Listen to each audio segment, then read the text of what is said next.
How's it going, guys? My name's Wilson. Some of the greatest scorers in NBA history have won multiple scoring titles. Michael Jordan most ever with 10, a record that will likely remain forever. Will Chamberlain 7, and multiple players with 4. But many of the top scorers for their eras often gets overshadowed by better offensive players. Damian Lillard's 30 years old, yet to win a scoring title, gets overlooked by the likes of James Harden and Steph Curry. Here are 10 of the greatest scorers to never win a scoring title. Starting with number 10, Moses Malone, one of the most underrated players in NBA history. Many do not know Malone remains in the top 10 in total points as of 2020, right behind Shaquille O'Neal. The chairman of the Bulls was a force to be reckoned with in his prime, averaged 20.3 points for his career. His best 9-year stretch from 79 to 87, 25.5 points, 14 rebounds. 7 of those seasons averaged over 24 a game, single-handedly led his Rockets to the finals, putting up nearly 28 points as the first option in 81, won his second MVP in 82, averaged 31.1 points, second in the league behind George Gervin, scored the most total points that season, and led the league in rebounds. His strength on the glass made him a better scorer, putting his body in better position for an easier shot, averaged 22.1 points, 14 boards in postseason play, 26.8 points throughout 81, and 26 a game for the champion Sixers in 83, one of the most physically imposing players who always out-hustled, out-muscled, and outworked his defenders. Combined with having underrated post moves, Malone drew fouls whenever he wanted, second all-time in free throw attempts and free throws made, only behind somebody with the same last name. Number 9, Paul Pierce. The truth was never the best player in the NBA, always behind the likes of Kobe, Iverson, and McGrady, wasn't as consistently good on the nightly basis as those guys, but when winning time mattered, Pierce was right there with the best of them, a reliable go-to guy, drained countless clutch jumpers throughout his career, an assassin. The truth averaged at least 25 a game 5 different times from 01 to 03, 06, and 07. A deadly mid-range shooter, put on a statement his first ever playoff series against Allen Iverson, averaged 30.2 points, outscoring the answer, 46 in the closeout, went at it with LeBron multiple times in the playoffs and Kobe in the 08 finals. His averages of 19.7 points for his career might not seem high, but give credit to Pierce for sacrificing his game and scoring when Garnett and Allen arrived to Boston. 6 seasons playing with KG and Beantown, Pierce averaged between 18 to 20.5 points, but when the game was close, he was as fearful as anybody. Number 8, John Havlicek. Also one of the most underrated, underappreciated, and most durable players the league has ever seen.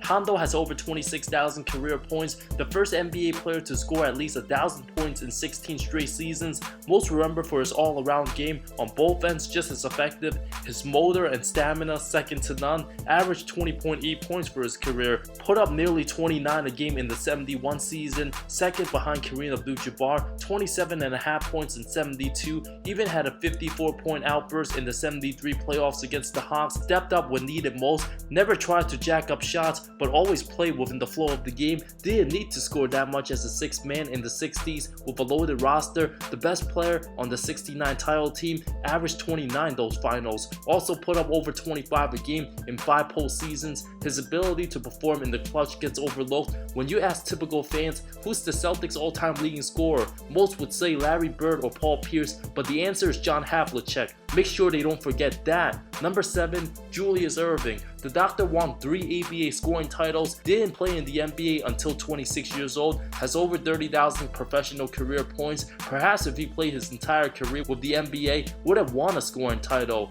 But more known for his all-around play, the dunks, hang time, and athleticism, Erving was a team player, averaged 22 for his 11 seasons in the NBA, put up nearly 27 points in the 80 season, finished second in MVP that year behind Jabbar, 4th in scoring behind Gervin, World B. Free, and Adrian Dantley, a natural at getting to the rim, lethal in transition, and a good mid-range jumper. There's only a handful of guys as graceful in the air as Erving, changed the culture of the game with his dazzling moves, brought swagger on the court, put up similar postseason scoring numbers, averaged 27.3 points on over 52% shooting, joined the 77 playoff run. Number 6, Charles Barkley. The round mound of rebound was a beast his prime years. A career 22 and 12 guy, Sir Charles averaged 28.3 points during the 88 season, 25 plus 4 different times, even put up 27.6 points in 91 with a weak supporting cast. A unique power forward at 6'5", had incredible lower body strength, bullied guys half a foot taller than him on the block. Barkley would absolutely dominate in today's NBA, very efficient, after grabbing a rebound, takes it coast to coast and drills it down with emphasis. Combined with his underrated handles, one of the best transition scorers of his time,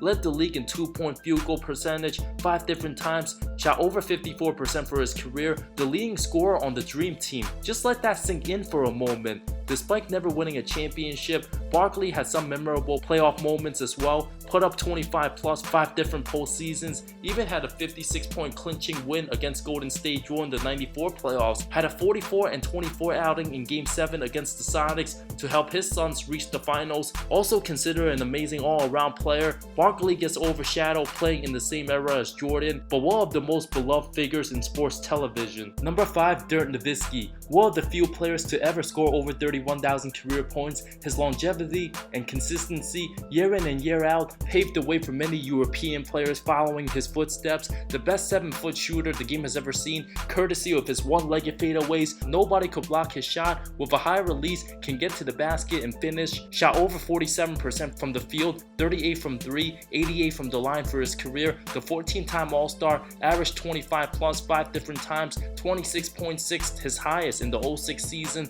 led his team to 60 wins. After Nash's departure, the Maps completely focused on building the team around Dirk, had impressive postseason numbers as well, averaged 25.3 points in 145 playoff games, averaged 25 plus 9 different postseasons, 27.7 points during the incredible 2011 run, 27 a game in the 06 finals run. Knocked down plenty of clutch shots time and time again. If you need a basket late in the game, there's not many 7-footers you go with over Dirk. Number 4, Hakeem Olajuwon. The most skilled center in NBA history, the best footwork and post game of any big we ever seen. Prime's Dream was absolutely remarkable during his 2 title years, put up at least 20 points each of his first 13 seasons, also known as the best shot blocker and defender. Dream averaged 27.8 points in 95, 27.3 in 94, 26.9 in 96, played better in his early 30s than all his 20s, a 22 and 11 career guy. Shaq led the league in scoring in 95, but Hakeem gave him a taste of his own medicine in the finals. Dream Dirk leading scorer in 94 behind O'Neal and Robinson, second in 96 behind Jordan, dominated all his opponents for his title runs, never outscored by Ewing in the 94 finals, the Admiral the 95 conference finals, and Shaq in the 95 finals. The perfect scoring big with a series of pump fakes, impossible to defend. Dream was even better in the postseason,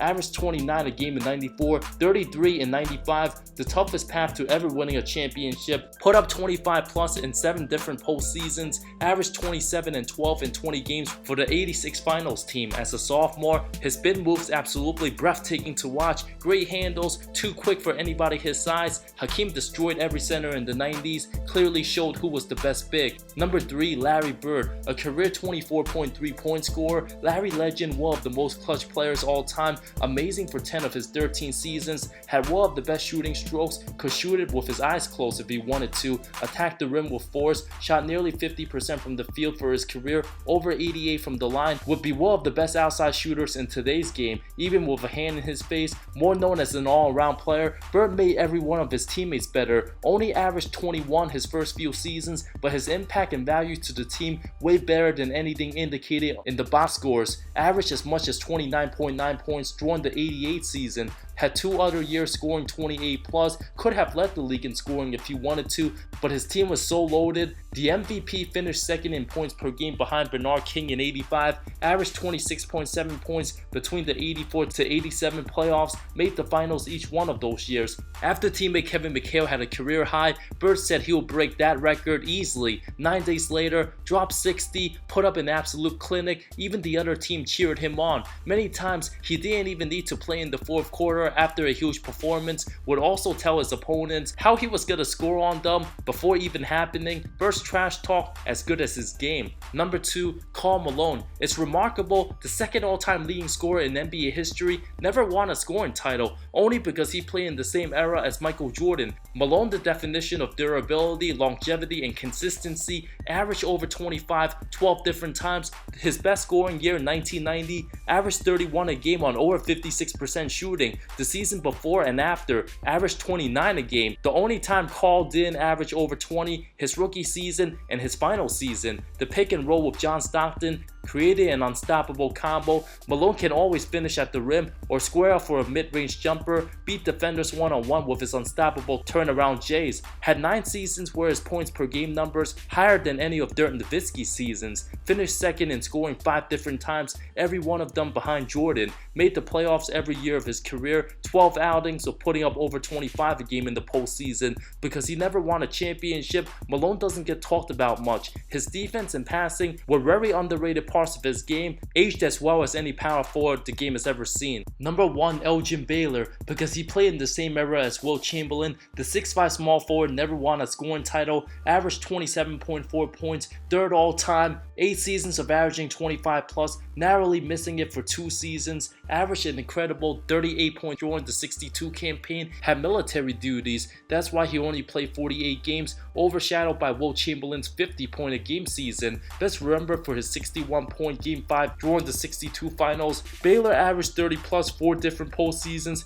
became the first player to average over 40 a game in a playoff series, finished second in scoring twice, had all the offensive moves in the world, the mid-range jumper, explosiveness, played above the rim. If more footage was around during his time, more people would talk about him. Honorable mentions includes peak Gilbert Arenas, peak David Thompson, both derailed by injuries, could have been all-time greats, early 2000s Vince Carter, young Clyde Drexler, current players Anthony Davis, Giannis, Luka Doncic, Damian Lillard, and Kawhi Leonard. A few of these guys can win a scoring title in the future, likely Giannis and Luka, while Davis, Lillard, and Leonard not likely. Kawhi will very likely be on this list since he low manages in the regular season. What are some other great scorers that comes to mind to never win a scoring title? Drop the names in the comments below. Thank you so much for watching this video. Subscribe for more content, more great stuff coming soon. I love all of you. See you next time.